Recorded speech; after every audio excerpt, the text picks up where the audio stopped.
So ngayon is I will teach you symbols. Okay, so basic symbols lang muna. Okay, so for today, I'm going to teach you the symbols for A, E, and M. Ayan, nakita nyo sa title natin. So, yun. So, first, we have the letter A and letter E. Okay? So, for their symbol, almost the same lang sila. Okay?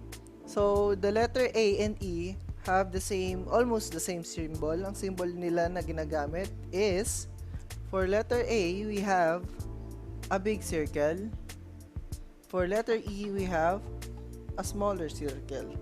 A smaller circle. Okay? So, this one, hindi pa tayo makakabuo ng word. So, ang gagawin natin, dagdagan natin ng dalawa pang symbol. So, for letters N, at saka letters M naman, si N at saka si M ay both using straight lines. Okay? Forward straight lines.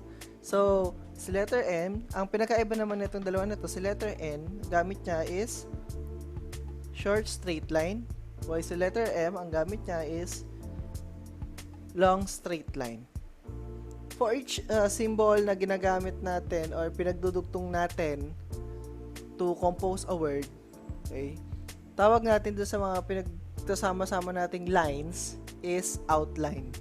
Okay, so pag may nakita tayong isang word na steno, tawag natin doon ay outline. Okay, so try natin magsulat ng mga words.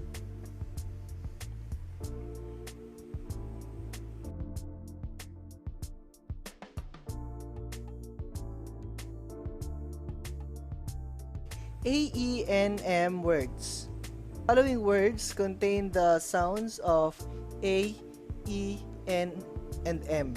So the symbols for each sound na nasa word are joined together to form a word that we call an outline. Okay, so ito yung mga halimbawa na meron tayo. Okay, so sulat natin. Okay, first, sulat muna natin pala yung mga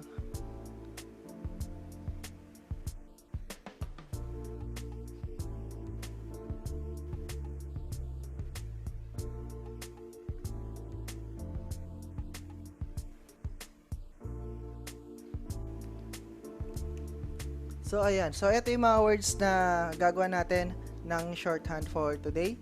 So, we have me, may, mean, main, name, and aim. Let's try to write the following words into shorthand form. So, first, ayan. So, me, me, me. Okay? So, yung mga symbols nandiyan sa gilid. Ito yung sound, letters. Tapos nandito naman sa kabila yung symbols na gamit natin. Okay? So, para meron kayong guide. So, me. So, ito. Long straight line. Tapos small circle. Okay? Me. M-E. May. Okay? So, dito, ang narinig lang natin na symbol or na sound ay M. A. So, pag sinulat natin siya, walang letter Y. Okay? So, pag sinulat natin siya, ganito ang magiging itsura niya. Okay. Yan, medyo nag-overlap lang dun sa isang word. Okay? So, ganito magiging itsura niya. So, like this one, pero magkaiba sila. Okay? Ito yung M, tapos ito yung E. M-E. Ito naman, ito yung M, ito yung A. May. So, me. Okay? Next word natin, we have mean.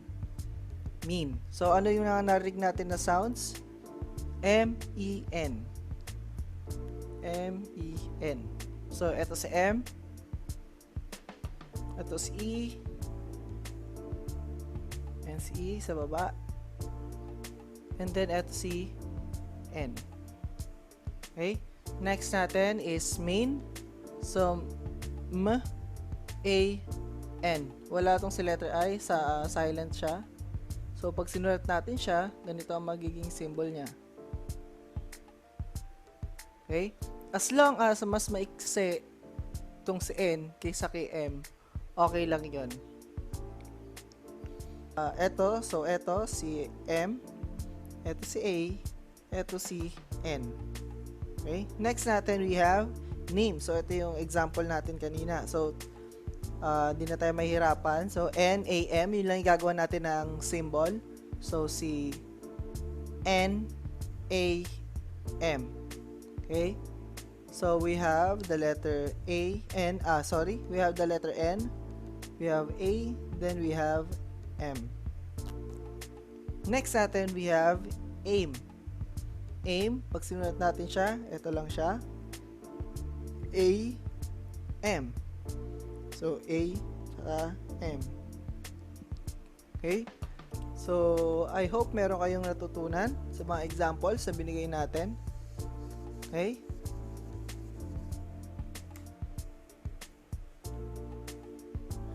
Okay, so pwede kayo mag-isip ng mga words na merong A, E, and M at practice niyo sa bahay. So maraming salamat po sa panonood po ninyo dito sa channel ko. So siguro pagka-upload ko nito, kasama sabay na nito yung ibang episodes para tuloy-tuloy yung siguro mga 4 episodes or 3 episodes yung kasabay nitong naka-release if ever. Sana, hopefully. Okay, so maraming salamat po sa panonood po ninyo ng episode na ito. So sana may natutunan po kayo. Like, comment kayo sa baba, then subscribe din kayo sa channel ko. Click nyo yung notification bell. Okay? So, ayan.